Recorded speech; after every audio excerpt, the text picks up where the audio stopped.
진정한 행복이라는 뭘까요? 원하는 걸 다 갖는 거? 아니면 늘 신나는 일만 가득한 거요?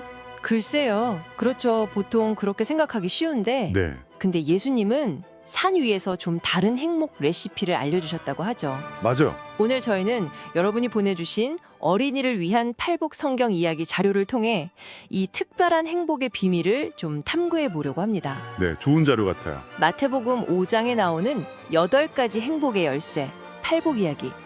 함께 깊이 들어가 볼까요? 네, 근데 이게 흥미로운 점이 이 팔복이 그냥 착하게 살아라 이런 목록이 아니라는 거예요. 아, 그런 게 아니군요. 네, 오히려 세상 기준과는 정반대되는 상태에서 참된 복, 그 깊은 기쁨을 발견할 수 있다 이렇게 말하거든요. 와, 정반대라니 흥미롭네요. 어린이 이야기 형태라고 해서 이게 가볍지만은 않아요. 그 안에 담긴 핵심 원리는 우리 모두에게 좀 생각할 거리를 던져줍니다. 그렇군요. 그럼 첫 번째 열쇠부터 좀 볼까요? 심령이 가난한 자는 복이 있다. 아니, 가난한데 어떻게 복이 있다는 거죠? 이 어린이 이야기에선 이걸 어떻게 풀어요? 네, 여기서 가난은 그 돈이 있고 없고의 문제가 아니라요. 아, 물질적인 게 아니고요. 네, 나 혼자서는 안 돼. 하나님, 당신이 필요해요. 라고 깨닫는 마음. 그런 것에 가깝습니다. 아하, 어린이 이야기 속에서는 이걸 마치 어려운 퍼즐 앞에서 도와주세요 하는 아이처럼 그리더라고요. 아, 자신의 한계를 아는 거군요. 그렇죠. 자신의 한계를 인정하고 하나님께 의지할 때 비로소 천국, 그러니까 하나님의 돌봄과 그분의 나라가 그 사람의 것이 된다는 약속이죠. 오, 자기 힘만 믿는 대신에 더 큰 힘에 연결될 때 오는 어떤 평안함, 그런 거죠? 그렇군요. 도움이 필요하다는 걸 아는 마음. 중요하네요. 그럼 그 다음은 애통하는 자인데 슬퍼하는 게 복이라니 이것도 참 역설적이에요. 맞아요.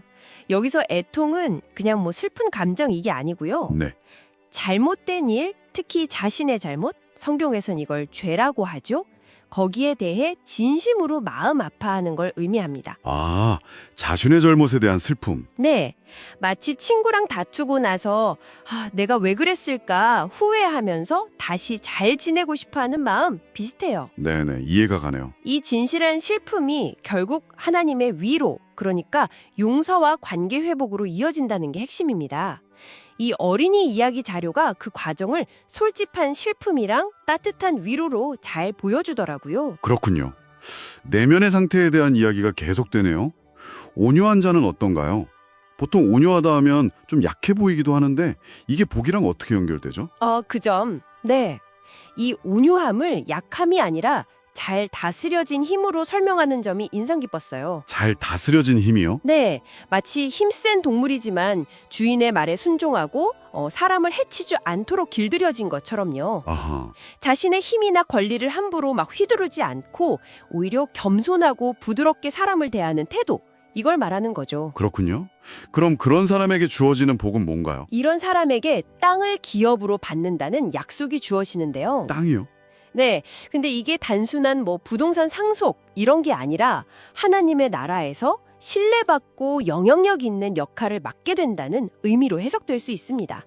통제된 힘이 진정한 영향력을 낳는다, 이런 거죠. 네, 옳은 일을 간절히 원하는 의에 줄이고 목마른 자는 배부를 것이라는 약속도 있잖아요. 이 갈망은 어떻게 채워지는 걸까요? 네, 그건 마치 아이들이 놀이에 막 푹 빠져 있다가 갑자기 배고픔과 목마름을 느끼는 것처럼요. 네네. 하나님과의 바른 관계, 그리고 세상의 정의, 이런 것에 대해 깊은 갈망을 느끼는 상태를 말해요. 그렇군요. 중요한 건 이 갈망이 그냥 헛되지 않고 반드시 배부름, 즉 하나님의 선하심과 사랑으로 채워진다는 약속이라는 거죠. 채워진다는 약속. 네, 영적인 만족감이나 또 정의가 실현되는 것을 보는 기쁨 같은 것들, 갈망 자체가 복으로 가는 길이다, 이런 희망을 줍니다.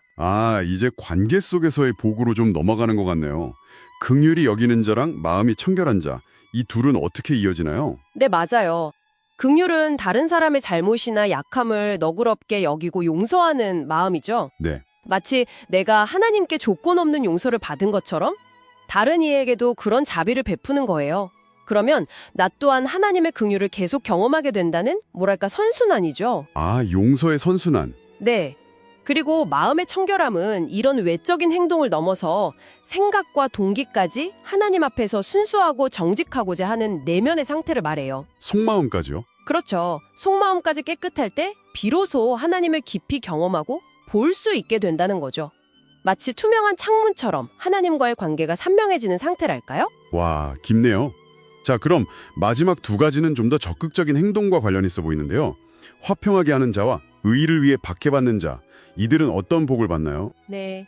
화평하게 하는 자는 단순히 분쟁을 피하는 소극적인 태도를 넘어서요. 적극적으로요? 네.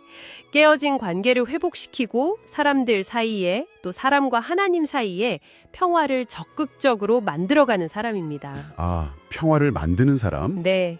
이런 노력이야말로 하나님의 자녀다운 모습이다 이런 인정을 받게 되죠. 평화의 하나님을 닮았다는 최고의 영예인 셈이에요. 그렇군요. 그리고 마지막, 의를 위해 박해받는 자. 이건 예수님을 따르고 옳은 일을 하다가 어려움을 겪는 경우인데요. 힘들겠네요. 힘들죠. 하지만 오히려 이것이 자신이 진정 하나님 편에 섰다는 증거이고 천국이 그들의 것이라는 가장 큰 약속이 주어진다고 합니다. 와, 역설절이네요, 정말. 네, 역설적이지만 그 고난 속에서 가장 큰 복이 약속되는 거죠. 이렇게 8가지 행복의 열쇠를 쭉 살펴보니까 와, 세상이 말하는 성공이나 소유와는 정말 다른 차원의 이야기네요. 그렇죠. 내면의 태도, 하나님과의 관계, 그리고 이웃과의 관계 속에서 발견되는 행복, 그런 거네요. 그렇습니다. 특히 이 어린이를 위한 팔복 이야기 자료는 이런 깊은 개념들을 아주 단순하고 명료하게 그러면서도 핵심을 놓치지 않고 전달하려 한다는 점이 참 인상적이었어요. 네네. 어떤 상황에서든 흔들리지 않는 기쁨을 찾을 수 있는 길을 제시하는 거죠. 자, 오늘 이 8가지 행복의 비밀 중에서요, 딱 하나만 이번 주에 여러분의 삶에서 조금 더 의식해보면 어떨까요? 네, 좋은 제안이네요. 예를 들어 온유함을 선택했다면 힘을 쓸 수 있는 상황에서 한 번 더 부드러움을 선택해보는 거죠. 네, 작은 실천이 중요하죠.